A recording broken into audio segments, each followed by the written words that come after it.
I might move. I only need like 15 minutes. Because my CNA I was gonna coming. move So I into have your to room, leave, so you understand.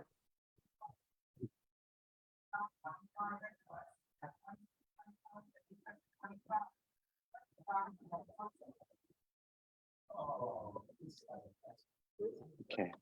All right. Hi there. And let me see, where was I heard from Terry. Thank you for being here. We're no poems today. We're just going to introduce the people, the artists from finding themselves after stroke. And let me go share my screen for a second. And I only have 15 minutes coming. So I'll have to leave just the first 15 minutes. So hopefully you can understand. Okay. Okay. Okay. All right, let me try that again. I have a new, yep. All right, so we're not going to, I'm not going to share my screen. I have a new computer, which is great, but not everything is on there right now. So I tried to share my screen, but it says that I can't right now. I got to do some more stuff with it. So if we go right now, I'm going to, let me just look at this for a second. Here we have 7 authors today. It's the book called After Finding Yourself After Stroke. And here is Letitia, Chalet, Brooke, Matt, and then here is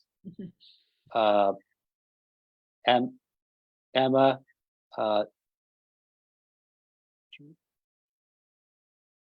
Jody, and Fred. So thank you. And we're going to see, put somebody in here. And here today, and just so I don't have my screen to show, but this is the book. And so it was, it's there's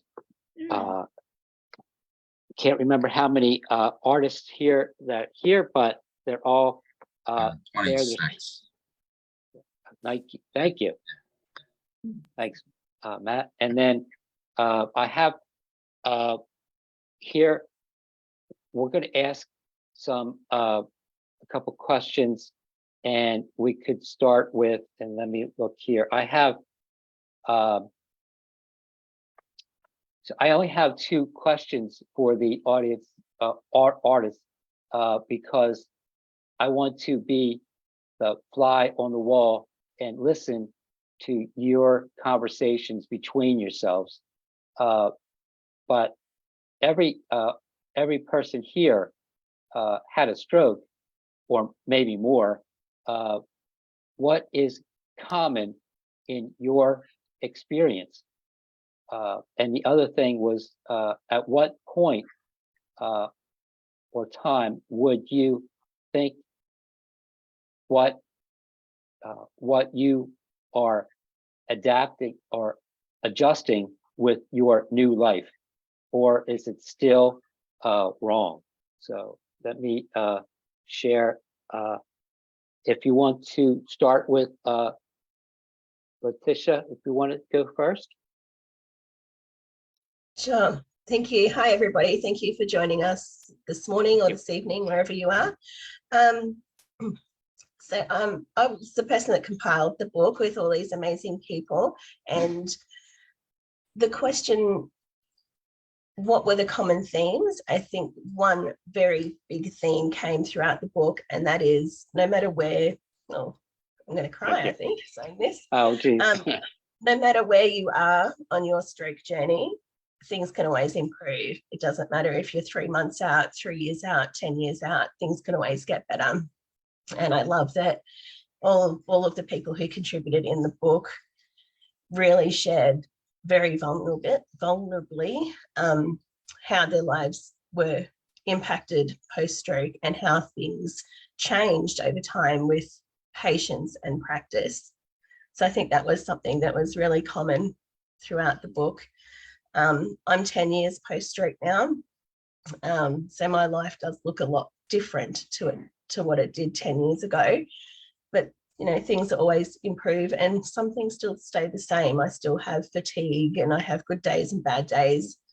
But that just comes with the journey of post-stroke. Well, thank you. We'll go to the next.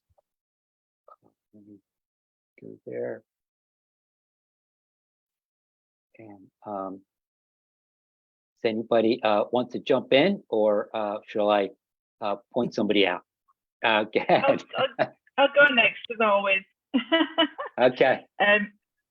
Is that okay? Yes. Yeah.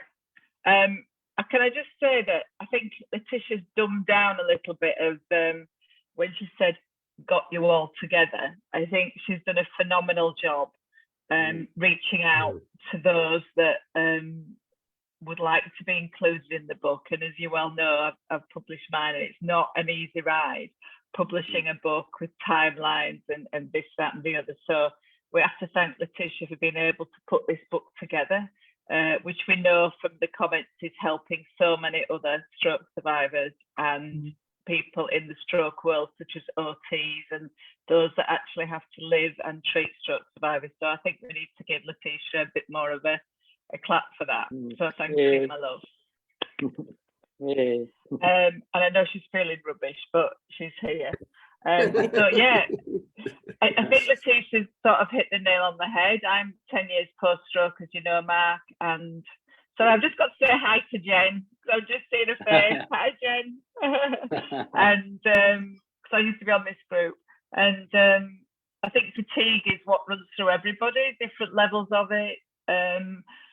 But for me, it's been hypersensitivity, sensory overload is still quite huge for me.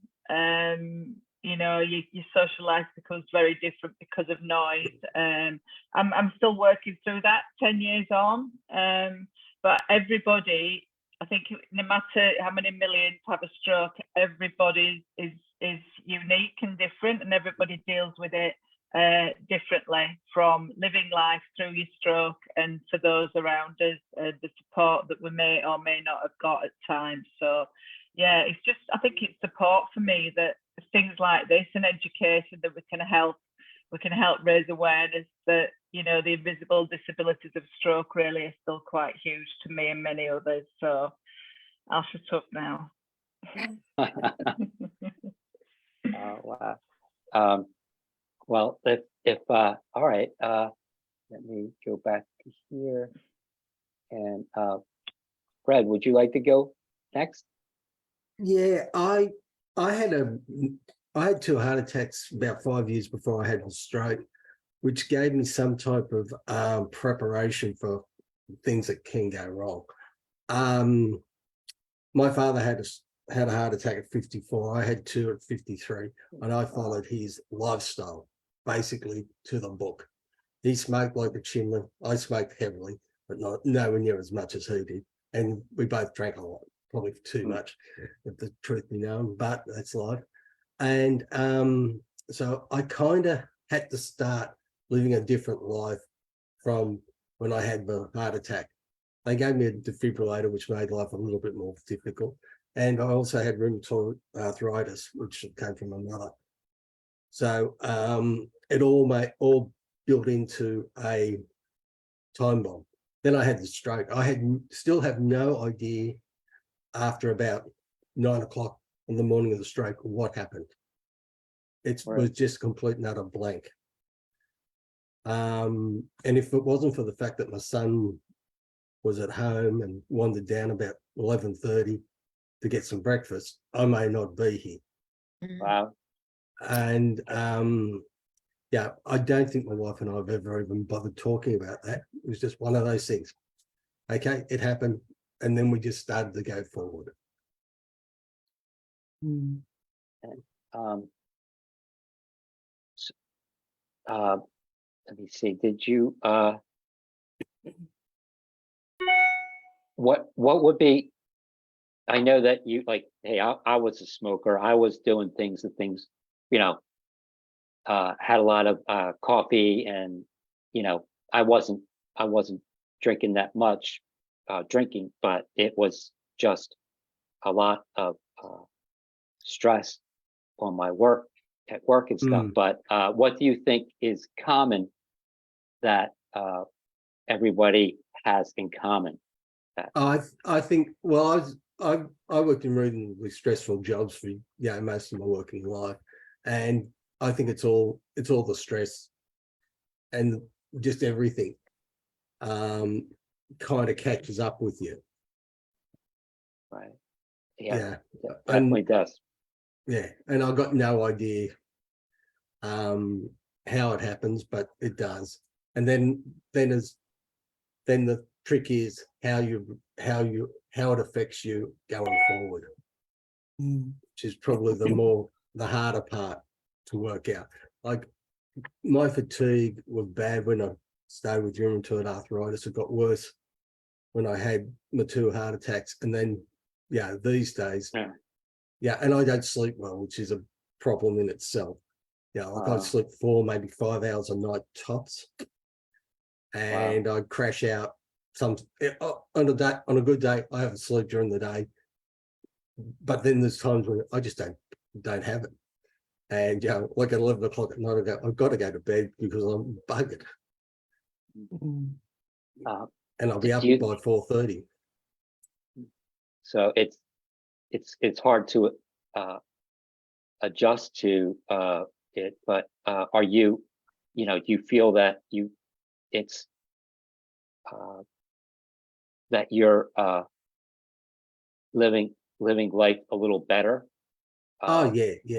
Like I rarely drink these days because I'm on methotrexate and warfarin, and combine them and booze isn't a real good idea. Even the first thing my wife told me was, "You're never going to have another drink again," and I almost cried. But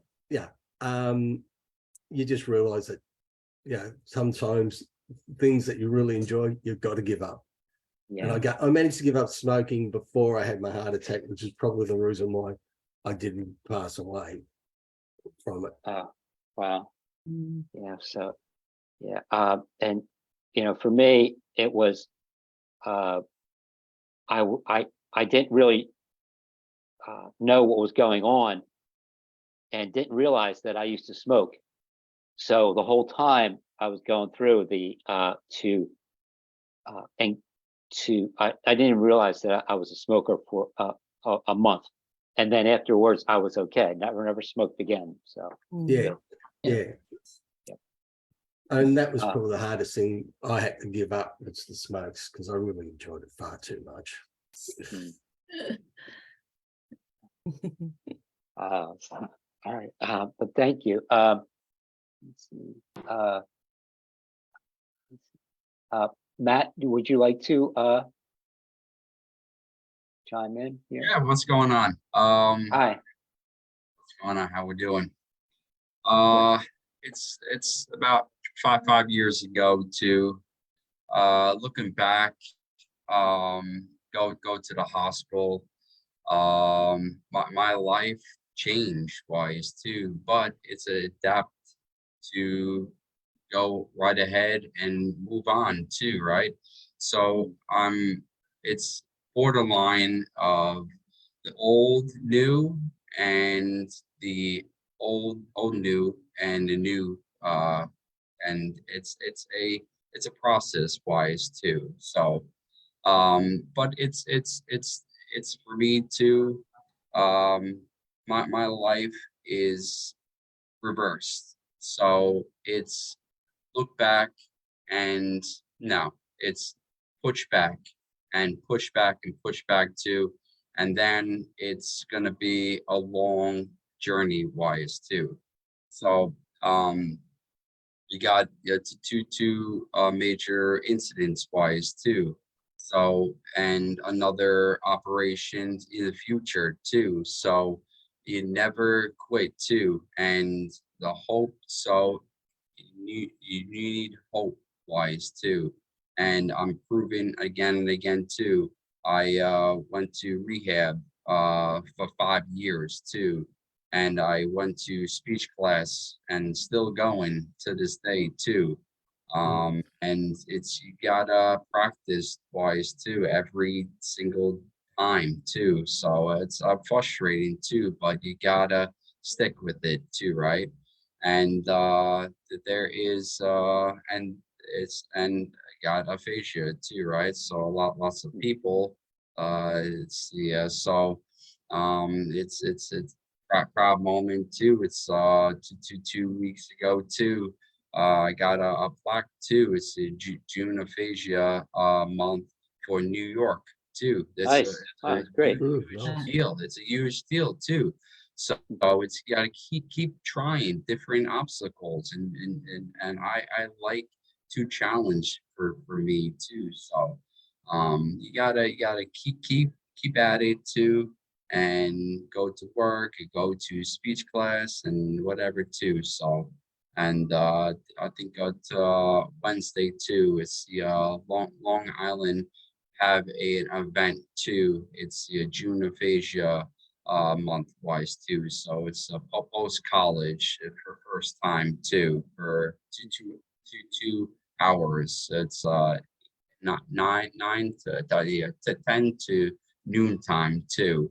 It's a fair too. It's the information about aphasia means too. I got my t-shirt too Nice. right here. Ask It's, me about, ask me about Aphasia That's aphasia. too. It's right too. That's So nice.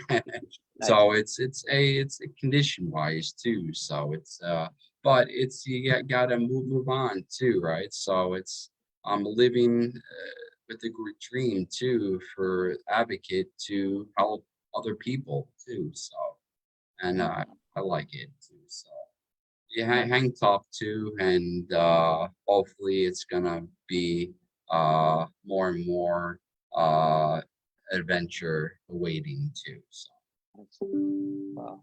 Wow, thank you. And Well done.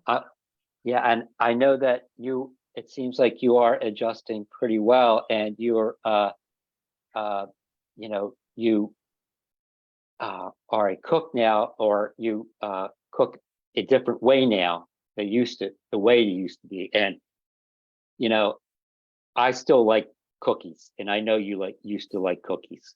Isn't that right, Matt? yeah, soft cookies. I like it. Okay. Yes, nice. Thank you. Thank you. Let's see. Here we go. And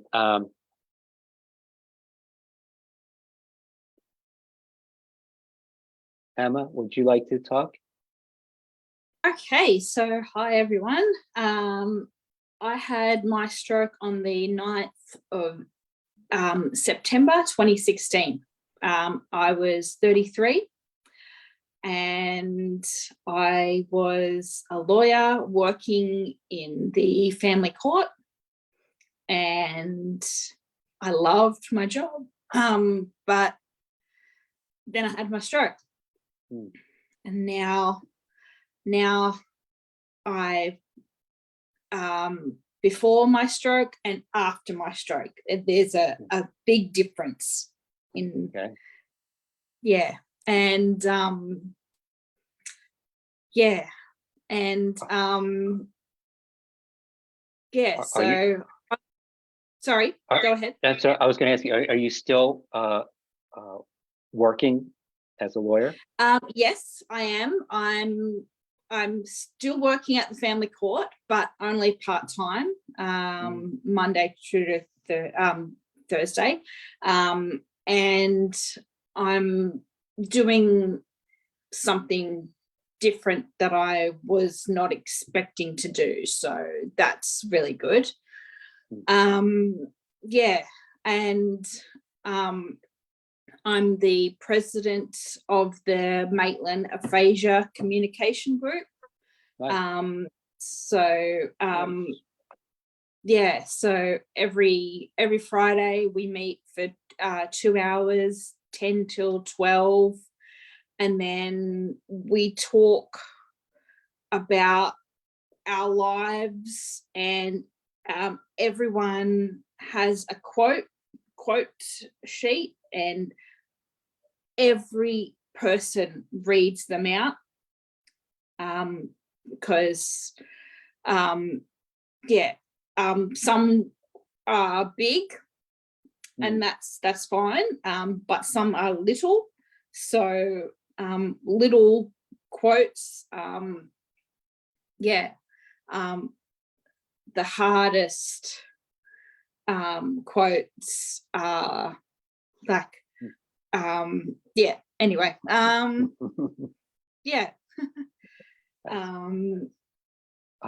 So,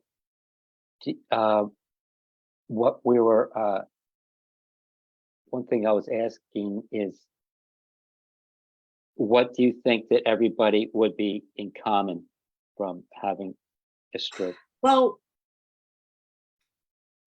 having a stroke and having aphasia are two different things.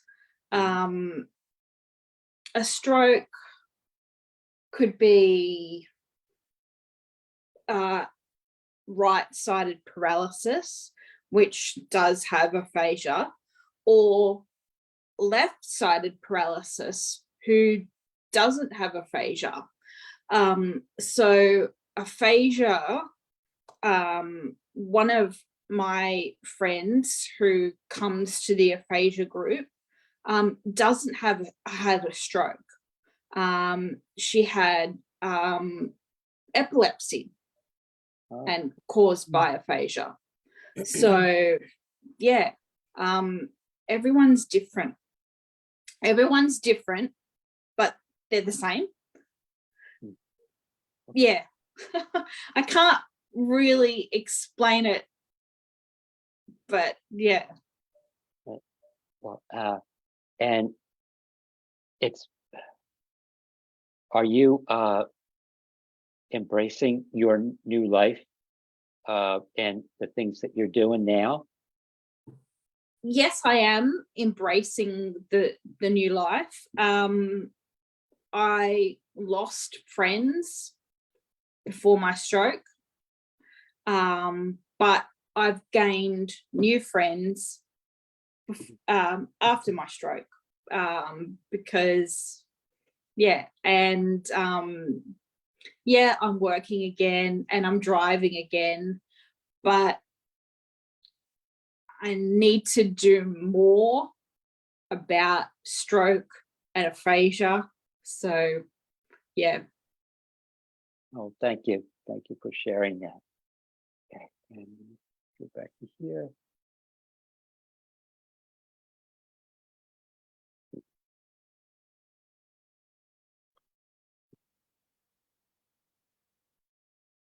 Oh, there you are. You're right, all the way up there. I couldn't see you there. Okay, Judy, I'm not Jody? saying you're right. Yeah, That's yes, okay. please. Yes, I'm sorry. I say words are so hard for me. That's completely fine, Mark. So I'm actually celebrating my second chance at life this coming Friday. 30th Congratulations. of June. Thank you so much. It's great to still be here.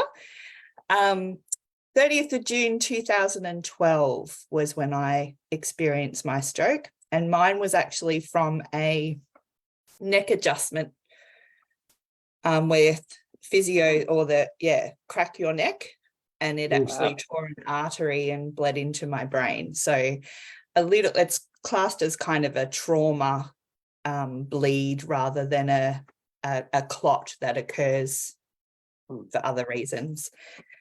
There's a few commonalities that I have experienced talking to other stroke survivors. Letitia definitely mentioned, and I think, Shaylee or I don't know how to pronounce your name. Sorry, doll.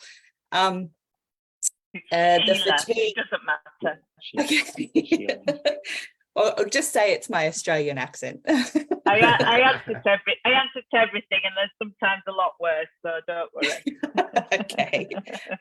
Fatigue is definitely a commonality. I don't know any stroke survivor that hasn't had some form of experience of fatigue.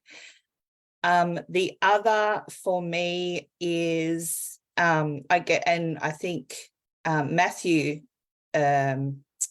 touched on it as well, around the process that we have to go through. So to me, I define it as a grieving process, and we all go through some form of grief over the experience and what we have potentially lost. And as we adjust to the new version of ourselves. So I think, yeah, a grieving process is definitely, thank you, is definitely a commonality. Also, Emma, you touched on the friendship thing too. Like, I've definitely experienced that. Interestingly enough, as you're saying that you've lost some friends and gained some new friends, I lost the people that I classed as friends, but the real ones stuck around. That's great. That's great. And I love that I lost the people that I lost, because it made room for the bloody awesome people. That's great. So as far as the adjustment goes, and at what point do you feel that, or what point that I felt that I was in adjustment, I think for me, because part of my grieving process was going into a depression and a wallowing and all completely normal. I'm not beating myself up. It's like going through the process. It literally was, once I worked out exactly what had happened, because there was a few days that I was diagnosed just with migraine. So that was scary because I didn't know what was happening. The adjustment occurred for me was when I transitioned, I guess, out of that depression and started to look at the blessing it was to still be here. Because when I looked at the type of stroke I had, I really should have been either a vegetable or dead. So once I got that perspective and was kind of like, okay, I'm still here. I've been left with abilities that allow me to still function and make my difference in the world. What am I going to do with that? And that's part of the reason why I joined the book, because it's kind of like, that's a legacy for me. I'm here I'm still here to make my difference, whatever that looks like. And part of that, because the opportunity for the book came up, is to support and inspire and thanks, Katie. Yeah, and I believe that we're all still here for a reason, and it's working out what that reason is, I guess. And all of you have obviously, the authors, you know, in particular, have stepped up and contributed their story because they know that they're still here for a reason. And I love that. That's common too. That's nice. Well, thank you.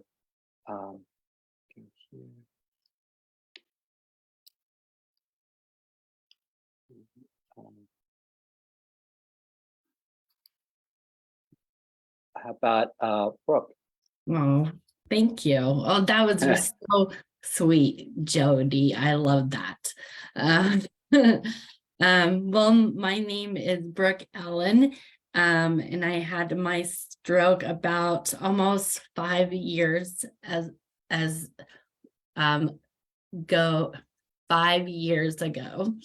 And mine was smoking as well, and a lot of stress. And mine as well was because the pill for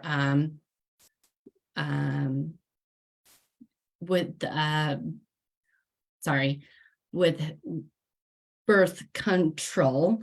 They won't tell people that that's really what it is, but was some of the stuff that it helped with my stroke. I think it was. So that helped me help with my stroke. So I do say, people, it's not funny, but it kind of is, that if you want to stop smoking, all you have to do is have a stroke, and geez. you'll be in the hospital for 6 weeks, and then you'll never smoke again. Right. So that's how I remember not picking up another's ever taking a cigarette again. And it, with having a stroke and with having aphasia and being a mom, because my kids were they were younger, it was really hard for me. So that was really hard. and going and making sure that and being a mom was hard. It really was. And I know that like at least, like, I know there's some moms in here that had that are moms and had a stroke. So that was really hard at first. So I think the first thing was making sure that I was more patient with myself, because I would be so mad at myself, and then I would make it hard on the kids too. So that was something that I had to deal for a while. And when I got that figured out, then I could figure it out myself. And it took me a minute. It was not something that I could do overnight. And then I decided I needed to work on myself. And that was something that I did a lot with working out, because before my stroke, I was not doing stuff that was good for me either. I was not, I was a little bit heavier, and I was not doing stuff that I was not, I was not good for myself mentally or physical. So I decided to do stuff for me and go to the gym. And, after I got out of the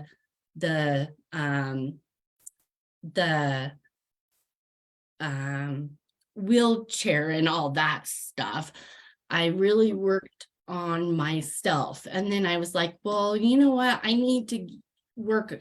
I want to make sure I can help other people like me. So I wanted to do some more stuff with stroke, and I wanted to give back to the American Heart Association. So that's kind of where I put a lot of my stuff into. So I think you have to remember really to be patient about yourself is what I would tell everyone in this group, or anyone that is a stroke survivor, that you really need to be patient about yourself before you even start anything. That's what I would say. Thanks, You thanks, bet. Brooke. Thanks. And let me see. I want to make sure that I didn't miss anybody here. Did everyone speak? Did I miss anybody? Nope. Okay, we got everyone.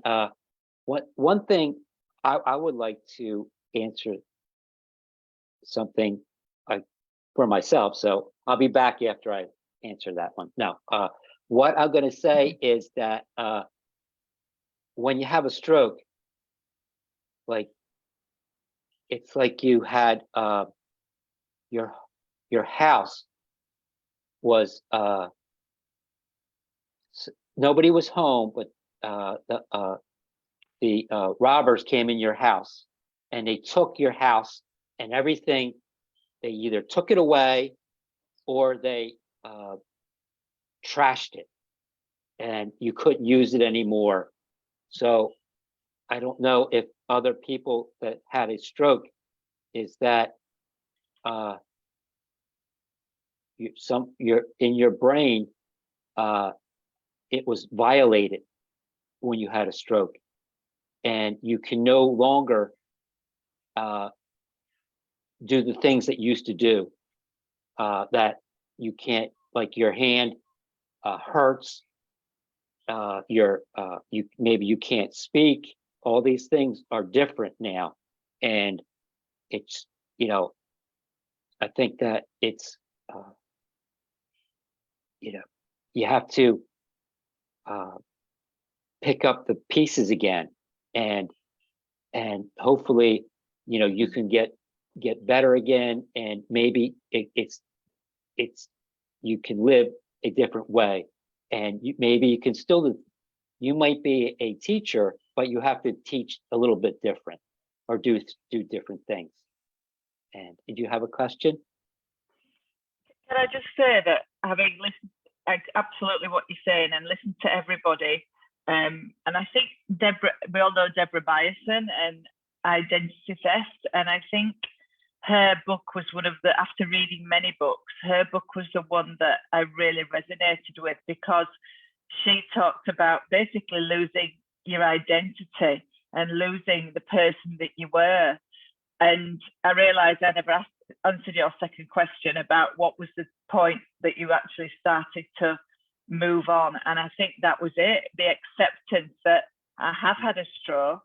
I'm not the Sheila that I was before, but my goodness, I could be a different Sheila and a great Sheila, and focusing on what I could do and instead of what I couldn't was the breaking point, really. And even listening to Matthew, despite all the downs, I think there can be many ups if you just put your headspace in the right space. And everybody we've spoken to we've all contributed, whether it's the aphasia meetup groups, whether it's like me and the Stroke Foundation, contributing to this book and getting out there and just helping others. And Katie, who's online, I've been chatting to her, and she said, you're all really strong. Well, I think strength comes, yes, it comes from within, but my strength came from support of groups like this, people like you, Mark, and other groups, because I think without the support and the right people in your life, then you don't get better. So it isn't just you have to think of, and you've got an amazing family, Mark. I'm trying to cry now. It makes me think about all the good support I have, but I agree with the right friends who are still around, or those that understand you. And help you along. So yes, thanks, Katie, for that. I think everybody who's had a stroke that I've ever met are strong, and you do find that strength somewhere despite your setbacks. So sorry, that was a bit more than I wanted to say, but I didn't mean to take over. Thank you. I appreciate that. And what I want to know if any of the writers in the book, do you have a question of someone else? Because you haven't really met everybody in person or anything. Maybe you haven't been, you haven't been together. Now there's 7 people here. Does anyone have a question to each other, or anybody in the audience too, or do you think? I'll ask the question. Okay. Just following on with what Sheila was just saying, and I totally agree that without the support and the acceptance, that you can really struggle to, and I think that's where the name came from for the book, find yourself after your stroke. And so my question to everybody is, how long did it take you to accept your circumstances and move forward with your new life and find a positive journey and find the positive things rather than focusing on what the stroke took away from you? I had my stroke March of 2019. I was in a hospital for 5 months, and I don't even remember the first 3 months. And then all of a sudden I woke up. Wow. And immediately I think about my parents, but then I realized my parents were gone. And then I thought, oh, well, I can't wait to go back to my job. I was a treasury officer. And then I realized I cannot do math anymore. And I love my job. And I couldn't talk or walk. And I became very depressed. I didn't want to live. I mean, I don't know what's going on. I heard of a stroke, but I didn't know anything about aphasia, anything like that. I thought I'm the only person with the same problem as other people do. It's just me. So my husband was very worried about me because I told him, in our house, you can just leave me alone in the bedroom, and after 1 month, I'll be dead. Of course, he was very worried. So a doctor gave me some medication, and it helps me somewhat. And then I met a speech therapist. Her name is Emily. And she told me that many people with aphasia all over the world. And that's when I felt like, oh, I'm not the only one with this problem. So I started to read and talk. And now I look at my life, and even though I had stroke, I do think that in some ways my life is better because I made a lot of new friends, and I can be here to help other people because I want to be at a hospital to tell people about aphasia, that, we'll all grow together. It all happened to all of us, but we'll be okay. So that's what I want to do, is help others. Yeah, I'm exactly the same as you, Cindy. I was like depressed. My fiance left me after 6 months, and I had to move back home with my parents 3 hours away. So I didn't know anyone in the area. But yeah, I was 12 months after my stroke, I was saying to my speech therapist, what's wrong with me? I can't talk. I can't do numbers. Like, what's wrong? And my speech therapist said, honey, you've got aphasia. Yeah. Oh, what's aphasia? And it was a light bulb for me. Yeah. Yes. Yeah, I kept saying aphasia, not me. I'm not good. That's not me. Well, I Yeah. had to finally say, well, I have aphasia. And Yeah, yep, and I had to just go on. Go ahead. yeah, that was the one part that was stopped me probably totally, aphasia. I went, okay, because I remember talking to my wife and said, look, I'll get back to work. And she went, no, you're not. And I went, okay, let's have this argument. Because it went on for probably the 3 to 4 days straight. She'd come in and we'd go through it every time. Yeah. The fact was, I didn't win. I retired. I haven't worked since the 8th of January 2020. Yeah. And yeah, so I got over it. And then my wife turned around and said, so now what are you going to do? I turned around and said, well, I can't go to work. You just told me that. So then we started to work out how we were going to make things happen, which was going really well, and which has kind of gone well because we're still together after 36 years or something like that. And so yeah, and yeah, we keep getting problems come along. We just sit down, work out how we think we're going to get through it, and we just keep going. So and so we have a rather interesting time sometimes, and especially at the moment because she's not well. So we've got to keep going. So we're getting there. Well, I had a really good doctor because I told my doctor I was going back to work. And he was like, okay, sounds good. He didn't stop me at all. And I told him I was going to go back on in 3 months. And he's like, okay, well, we'll see how that goes. And 3 months, I go, okay, I think I'll probably need a couple more months. And he said, okay, sounds good. We'll see how that goes. So then another 3 months comes. I go, well, I think I need to,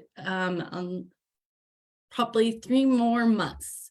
He goes, okay, we'll do that. And then another 3 months, I go, well, I think I can't do it. He goes, okay, sounds good. What can we do then? And he was really good for me. And then I go, well, I guess I can't go back to work. He goes, okay, well, let's see what we can do.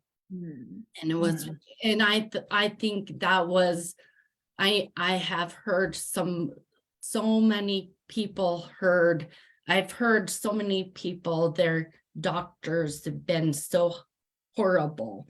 And he was so good for me. And I went in and told my boss I couldn't come back.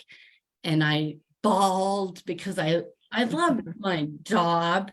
And then I got a little bit depressed, because I was at my work for 18 years and I loved it. It's like, what am I going to do now? But I talked to my doctor and we figured out, what are we going to do? Well, what can you do? And I think that was something that was really good for me, to have a set of goals for me and my family. And I hope that a lot of people have that for their strokes recovery. I think that would be something good for them. And don't you have a rule that you can try the word for 3 times, and then it can help you? Yes, my kids, my husband was really good at this now, and my kids are like 85% okay, but when I say a word, they cannot interrupt me until I have tried to say the word 3 times before they can tell me what I'm gonna say. So I think they're, they're teenagers now, so they know everything. So doesn't matter if I had aphasia or not. So Can I just say how amazing you are, Brooke? And oh, since, thank you. since I last heard you speak, your speech is phenomenal. It's come on so much, and all the amazing work you do for the American Heart Foundation Association. I can't remember. And theme that's coming through is that everybody wants to give back. Like Jodie said, I'm celebrating my 2 years, and being part of the book, sharing my poetry, other people sharing what they do. You're giving back because you've still got your life. So you're trying to give back in a way that, well, for me, question mark, well, what can I do? Well, I can write poetry. I can publish a book. I can move. I can exercise. I can talk to people. So I think that's a huge part of recovery, isn't it? You feel you're doing, but I think Jodie said, you're still on this planet for something. There's a purpose. So I think that's immense. And you are lovely, Brooke, how you do things. I love following you. Well done. Well, thank you. Love you too.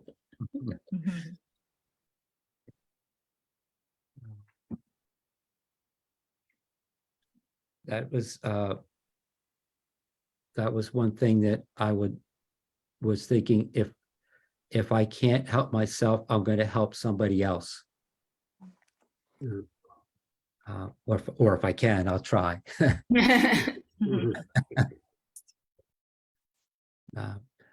Is there any, would any else like to either comment or have a question? I have a poem. I didn't write them, but it's short poem. Okay. A short Chinese poem from many years ago. What is past? Let it go. What is coming? Face it. Our lives are in moments. Every breath is a new breathing, beginning. That's very true. Love it. Thank I you. think Paula wanted to say something too, Mark. Oh, who won? Paula, yeah, Okay. it's been very inspiring because I had a stroke 2.5 years ago, and I couldn't talk, so I've come a long way, but I still have a long way to go, and I'm at that point where I'm thinking, what do I do now? So this has been inspiring. Yeah. Thank you. Thank you. There's well, I'm just gonna tag you a little bit there. Jen and Denise are both on the MAC group with us, and they did such a great job yesterday. We had a get together. It was at the at a amphitheater, and Denise, she does so well working with us and sharing and being an advocate. And also Jen, you did fabulous yesterday, and but thank you. Just want to just say that, because I know not everyone was able to be here, but thank you. And of course, Mark, you were amazing. I wish I could be there. It looked like it was so much fun. Oh my goodness. I would love to just, I can't drive anymore, but I would love to go to Matt's place Oh, yes. for things that you do, what Brooke does, and then go to down in where Cindy is, her place, and down in also in Wisconsin down there. And also I want to go to Australia and see everybody else. Yeah, right. Let's go. I'm in. Let's go. Oh, yeah. I'm coming with you. I have a suitcase ready. But I just, Yeah. you know, I think Mark, you have to accept the accolade, because I think it's around, is it around October 2020 that you started Poems in Speech, I think. Yes. And the phenomenal work you've done since you started that is just, I don't know how you do it. I'd be absolutely knackered. So, you know, I take the hat off to you for all the wonderful work you do, and the people you gather around you and spreading the word about aphasia. You really are brilliant. So well done for that. Well, thank you. Thank you, everyone. And thank you for sharing your stories and being here for this book. You know, thank you what you're doing here, and you know, hopefully I hope to see everyone again. You know, next, you know, I'm sure you're going to have another book to talk about, so I'll be there to be there and read your poem or your book. I came in a little bit late. What's the name of the book? It's there it is. It is Yeah, mine. Finding Yourself After Stroke. Okay, Yep, okay. and go. On the book.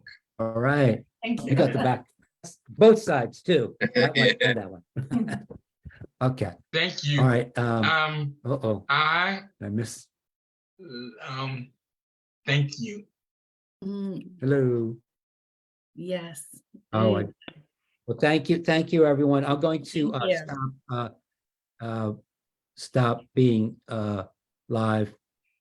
See if I can stop that somewhere.